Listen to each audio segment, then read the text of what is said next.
Bienvenue à tout le monde. Bonjour, bonsoir. Merci de nous rejoindre sur notre tribune Révolution 2.0. Avant tout propos, je m'en vais juste dire un grand merci à celles et ceux qui prennent la peine de cliquer sur le pouce en l'air pour le référencement, mais également à celles et ceux qui sont de plus en plus nombreux et qui s'abonnent à notre chaîne et sans compter, bien évidemment, ceux qui commentent, qui livrent leurs opinions, et cela pour permettre que la chaîne soit davantage interactive. Vous l'avez compris, nous n'avons pas pour habitude, au cours d'une seule et même semaine, de vous proposer deux contenus en même temps. Mais compte tenu de l'urgence et du contexte, nous sommes bien obligés aujourd'hui de prendre la parole. Et pour cause, alors qu'à la fin de l'année 2024, donc l'année écoulée, on avait entendu un président français, à l'occurrence Emmanuel Macron, au Brésil notamment, traiter les autorités haïtiennes de cons, voire de trop cons, et que quelques années avant, alors que la guerre entre la Russie et l'Ukraine débutait, Emmanuel Macron, justement, lors de son déplacement au Cameroun, avait justement traité les Africains de traite et d'hypocrites. En ce qui concerne justement la décision d'un certain nombre de pays africains de ne pas suivre l'élan occidental en ce qui concerne le soutien on va dire otano-occidental à l'Ukraine. C'est vrai qu'à l'époque, le président Paul Biya lui avait, avec une certaine sagesse à l'africaine, répondu. Est-ce que Emmanuel Macron avait bien compris le message? Visiblement non. Voilà que finalement, le 6 janvier, c'est-à-dire seulement 6 jours après le début de cette année 2025, alors que les uns et les autres étaient en train de penser à pas mal de choses et que bien évidemment, pour beaucoup d'Africains, il fallait justement que le président français prenne un minimum de recul et de hauteur et qu'il fasse un peu plus attention à ses propos pour ne pas davantage vexer, frustrer les Africains et sceller définitivement le divorce entre la France et un certain nombre de pays africains. Ben non, voilà Emmanuel Macron qui, face aux ambassadeurs, a tenu un certain nombre de propos. Les premiers qui ont réagi aux propos du président français sont notamment le premier ministre sénégalais Ousmane Sonko et le ministre des Affaires étrangères du Tchad.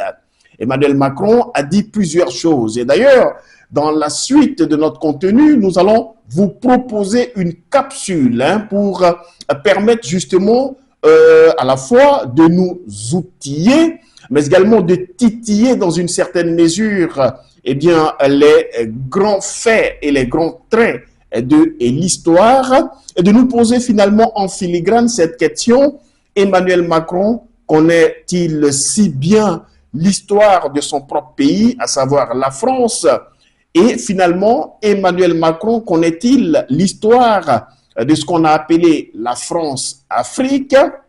Et doit-on ou peut-on condamner simplement, voire même, tirer entre guillemets à boulet rouge sur Emmanuel Macron? Ou alors, est-ce que Macron n'est que le visage, on va dire, d'une oligarchie française qui est habituée à cette psychologie qui consiste justement à vivre de façon générationnelle dans un état d'esprit finalement qui s'assimile à une sorte de complexe de supériorité du blanc sur le noir, si ce n'est un complexe de supériorité du français, voire des membres de l'oligarchie française sur l'Afrique noire. Encore une fois, Emmanuel Macron tient ses propos qui heurtent les sensibilités des uns et des autres, qui choquent, des propos qui sont à la limite insultants. Mais encore une fois, quand on pense à ceux également tenus par un certain Nicolas Sarkozy, eh bien, qui, entre autres, parlait justement des Africains en disant qu'ils n'étaient pas suffisamment entrés dans l'histoire. Et quand on pense finalement, on va dire, au tourbillonnage d'un certain François Hollande sur le continent africain même, eh bien, on peut, sans risque de se tromper, dire que Emmanuel Macron, certes, eh bien, tient des propos qui sont choquants à l'évidence, mais en réalité, Emmanuel Macron n'est finalement que le fruit eh bien, de plusieurs générations de Françaises et de Français qui constituent l'oligarchie française et qui, de fait, eh bien, ont ce type de pensée vis-à-vis des Noirs. Pour Emmanuel Macron, eh bien, les intellectuels africains qui aujourd'hui sont des panafricanistes ne sont pas réellement des intellectuels. Encore une fois, en filigrane, il fait comprendre à son auditoire eh bien, que les Africains seraient manipulés par d'autres puissances. Soit dit en passant, eh bien, l'Africain n'est pas capable d'observer, d'analyser et de penser par lui-même. Eh bien, pour qu'il le fasse, il faut que son cerveau soit connecté à une tierce personne qui penserait pour lui et qui finalement l'inciterait à parler, à décider. C'est une grosse insulte quand on pense à l'histoire même de la France. Peut-on dire eh bien, que sans les Américains eh bien, et les Britanniques, les Français eux-mêmes du temps de Charles de Gaulle, alors que eh bien, la France était encore sous occupation, eh bien, ces Français-là qui, d'une façon ou d'une autre, chacun et chacune à sa façon, ont combattu, ont milité, justement avec d'autres d'ailleurs, on va y revenir, pour la libération de la France, ne pensaient pas par eux-mêmes, par le biais de leurs neurones, mais simplement pensaient, parce que, encore une fois, eh bien, les idées leur étaient implantées dans le cerveau par les intellectuels et les bien-pensants, fut-il américain, britannique, voire même russe, d'autant que la Russie, souvenons-nous, a joué un grand rôle aussi, tout comme les Africains, eh bien, dans cette libération-là de la France. Et puis Emmanuel Macron qui, encore une fois, évoque, comment dire, le départ des militaires français dans ces régions d'Afrique, estampillées ex-colonie française.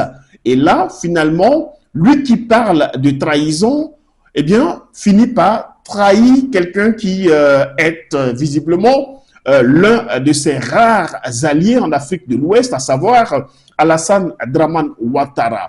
On a écouté le discours sous forme de vœux d'Alassane Ouattara qui, quant à lui, eh bien, s'attribuait, on va dire, le mérite d'avoir permis justement le départ des troupes françaises. On savait tous que tout cela n'était qu'un gros mensonge, mais qu'à cela ne tienne, Alassane Ouattara s'en est félicité. Et d'ailleurs, eh bien, le camp militaire jusque-là français du 43e BIMA, juste à la gorge de la ville d'Abidjan, capitale administrative de la Côte d'Ivoire, selon Alassane Ouattara, aurait été rétrocédé à la Côte d'Ivoire et désormais porterait le nom d'un officier supérieur de l'armée ivoirienne. Eh bien, celui qui fut d'ailleurs, si je ne m'abuse, le premier chef d'état-major général de l'armée ivoirienne, à savoir Ouattara Thomas Dakin. Il n'y a peut-être pas de hasard qu'un Ouattara, eh bien, rebaptise du nom d'un autre Ouattara, eh bien, ce fameux 43e BIMA. À l'inverse, Emmanuel Macron fait bien comprendre qu'il ne s'agit pas de rétrocession, mais plutôt de réorganisation, ce qui finalement confirme les dires des uns et des autres, à savoir que finalement, eh bien, ces militaires français-là ne seraient pas tout à fait partis et que dans, comment dire, dans ce changement, voire même dans cette réorganisation, on devrait peut-être de plus en plus, dans divers pays africains, s'attendre à ne plus voir des militaires blancs, mais plutôt des militaires français à la peau noire qui pourraient se fondre dans la masse et continuer à faire le job pour la France. Pour Emmanuel Macron, je vous lis quelques passages justement de son discours. Alors, ici, Macron nous dit, c'est un gros titre qui décidément fait débat, il dit ceci, voilà, je m'en vais vous lire ça. On a oublié de nous dire merci. Emmanuel Macron estime que les Africains ont oublié, alors soit de lui dire merci, voire de dire merci à la France, parce que la France aurait perdu, sinon la France a perdu, des soldats au Mali. Soit, c'est un fait, nul ne peut le nier. Mais je m'en vais vous proposer de suivre en quelques minutes cette capsule que j'ai réalisée pour vous. Comme qui dirait, les faits de l'histoire sont têtus. Il est important parfois de secouer le cocotier de l'histoire, car cela permet réellement, aux uns et aux autres, aussi bien l'oligarchie française qui pense que les Africains seraient amnésiques, voire ignorants, mais également aux Françaises et aux Français, le peuple français dans son entièreté, et qui connaît un peu trop mal, peut-être même pas du tout, l'histoire tumultueuse de la France et de ses ex-colonies sur ce continent africain. Regardez ceci, juste derrière, on boucle la boucle. Le dialogue avec l'Afrique ne peut pas être l'otage d'un panafricanisme de bonne aloi contemporain qui utilise en quelque sorte un discours post-colonial en ayant d'ailleurs des soutiens de revers qui sont les impérialistes d'aujourd'hui. Et donc cette espèce de combination de faux intellectuels manipulant les réseaux sociaux, utilisant le désarroi d'une jeunesse et les intérêts de la Russie ou d'autres en Afrique, soyons lucides, mais n'y cédons pas. Et donc dans ce contexte-là, non, la France n'est pas en recul en Afrique, elle est simplement lucide, elle se réorganise. Je dis ça parce que quand je lis une bonne partie de notre presse et beaucoup de commentaires, les gens, regardant avec les lunettes d'hier, disent c'est terrible, l'Afrique, on est en train de disparaître. Non, on a choisi de bouger en Afrique. Que nous avons décidé du retrait concerté et organisé des forces françaises en Côte d'Ivoire. Ainsi, le camp du 43e BIMA, le bataillon d'infanterie de marine de Port-Boué, sera rétrocédé aux forces armées de Côte d'Ivoire. Nous avions une relation sécuritaire. Elle était de deux natures en vérité. Il y a une partie, c'était notre engagement contre le terrorisme depuis 2013. On avait raison. Je crois qu'on a oublié de nous dire merci. C'est pas grave, ça viendra avec le temps. L'ingratitude, je suis bien placé pour le savoir, c'est une maladie non transmissible à l'homme. Au moment de la libération et tout, on était confiants. On était confiants, on se disait que la France est reconnaissante à notre endroit. Et on s'est trompé parce que dès la libération, avec les anciens combattants français et nous, il y avait une différence de pension. Moi, invalide, mon homologue français, au même grade que moi et même ancienneté que moi, touche 4 fois supérieur à ce que je touche. Et lui, il les touche par mois et moi, je les touche tous les 3 mois. Toujours nous comptons sur la France. Parce que nos maris ont fait la guerre pour la France. Ils sont décédés pour la France. La France doit nous payer quelque chose qu'on peut vivre un peu avant de décéder. Parce que tous les veuves partant rejoindre leur mari. C'est dur. Mon grand-père a fait 14-18. Mon père a fait 39-45 et moi j'ai fait Indochine Algérie. Et rien. On ne peut pas imaginer que cette affaire-là puisse en rester là. Ça n'a pas de prix. Les gens qui ont donné leur vie, leur jeunesse à ce pays, ça n'a pas de prix. Je crois que si la participation de l'Afrique à la guerre n'avait pas été ce qu'elle a été, quand je parle de l'Afrique, je parle aussi bien de l'Afrique au sud du Sahara que l'Afrique au nord, l'Afrique du Nord. Pour moi, l'Afrique est une de ce point de vue-là. Si cette participation n'avait pas été ce qu'elle a été, je ne pense pas que la France aurait été admise après la Deuxième Guerre mondiale comme puissance parmi celles qui vont avoir le veto au Conseil de sécurité. Mais je le dis pour tous les gouvernants africains qui n'ont pas eu le courage vis-à-vis de leurs opinions publiques de le porter, aucun d'entre eux ne serait aujourd'hui avec un pays souverain si l'armée française ne s'était pas déployée dans cette région. Et j'ai une pensée émue pour nos soldats qui, parfois, ont donné leur vie et pendant des années se sont battus. Nous avons bien fait. À chaque conflit militaire, la France s'est tournée vers ses colonies. Force d'appoint, force de frappe, force noire, souvent jetées en première ligne. 14-18, Seconde Guerre mondiale, guerre coloniale, 1 million d'hommes, des tirailleurs, appelés sénégalais, sont venus d'une vingtaine de pays d'Afrique pour sauver cette patrie lointaine. Après la gloire, la décolonisation les a écartés de l'histoire. On est parti parce qu'il y a eu des coups d'État. Parce qu'on était là à la demande d'États souverains qui avaient demandé à la France de venir. À partir du moment où il y a eu des coups d'État, où les gens ont dit « notre priorité, c'est plus la lutte contre le terrorisme, c'est ceci ou cela qu'importe », la France n'y avait plus sa place. Parce que nous ne sommes pas les supplétifs de putschistes. Le 13 octobre 2007, meurt à Paris Bob Denard, profession mercenaire. L'homme, né en 1929, est impliqué dans de nombreux coups d'État en Afrique. Le sulfureux personnage, à 16 ans, s'engage dans la marine et rejoint l'école des apprentis mécaniciens de Saint-Mandrier. En 1952, il quitte l'armée après une altercation dans un bar et part au Maroc.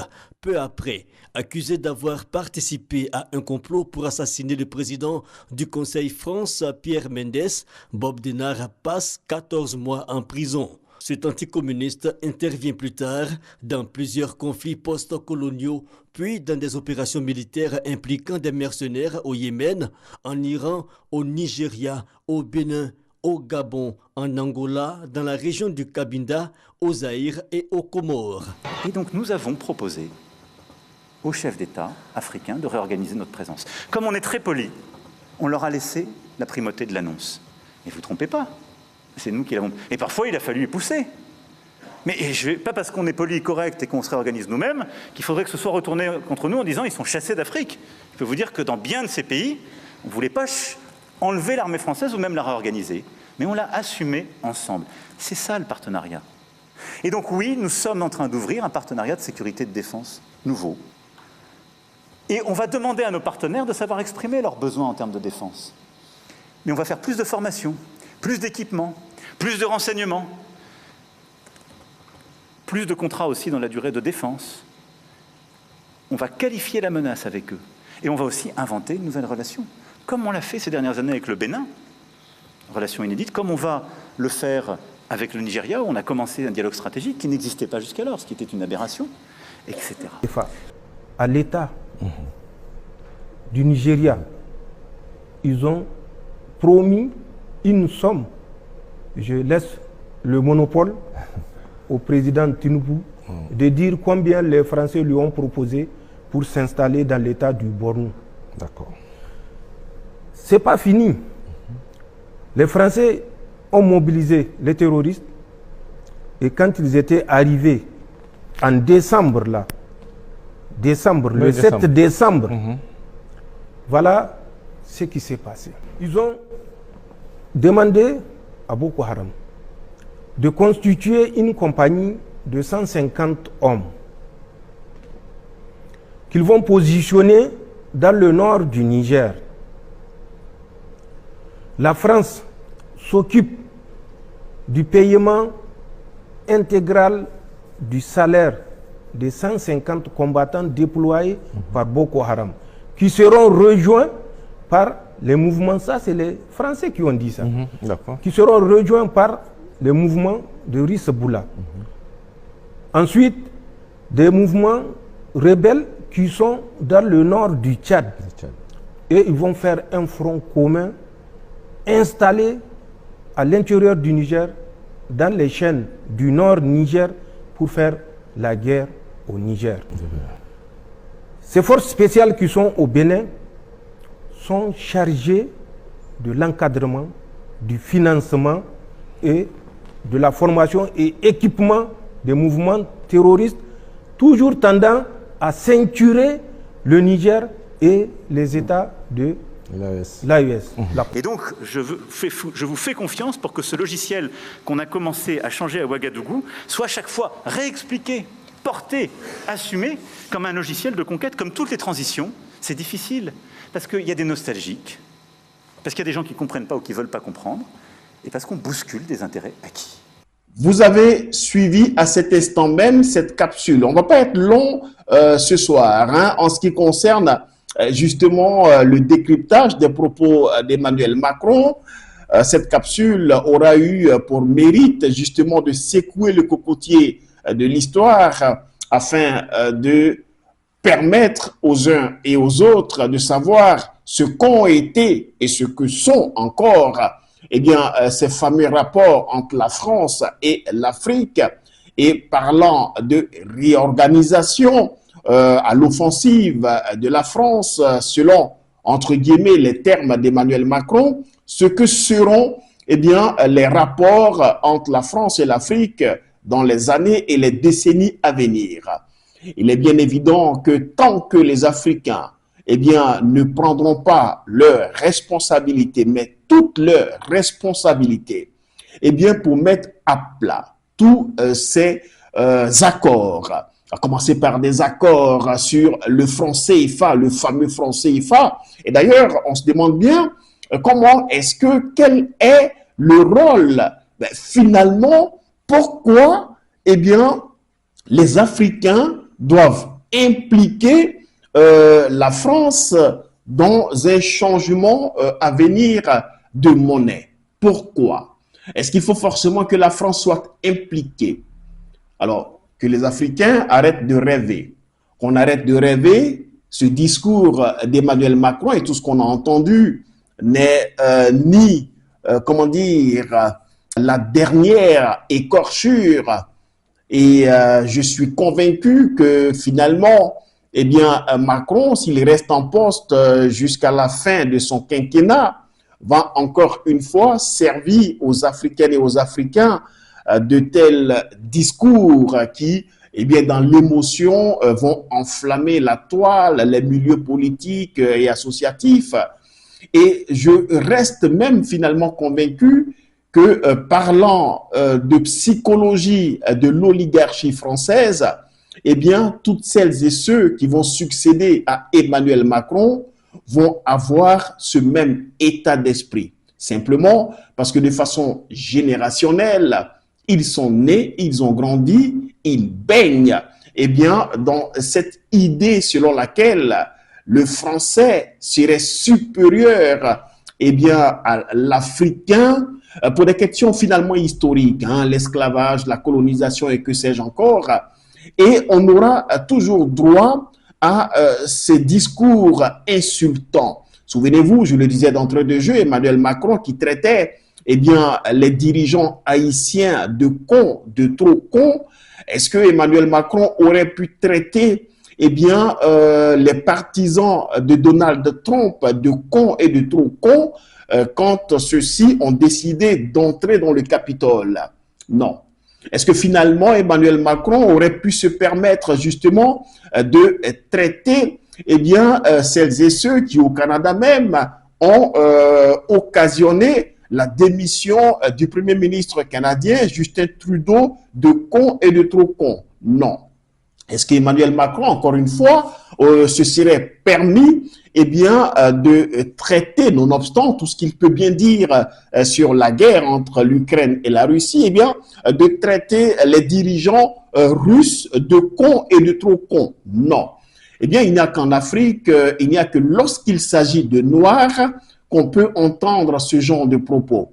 Africaines, Africains, attention, ne vous laissez pas aveugler, berner, endormis par des propos de quelques opposants politiques français qui eh bien, affirment qu'ils seraient pour des relations saines entre la France et l'Afrique et qui pensent, qui disent d'ailleurs qu'ils serait prêt justement à faire en sorte qu'il n'y ait plus ce type de nombrilisme, d'insultes à l'endroit des Africains.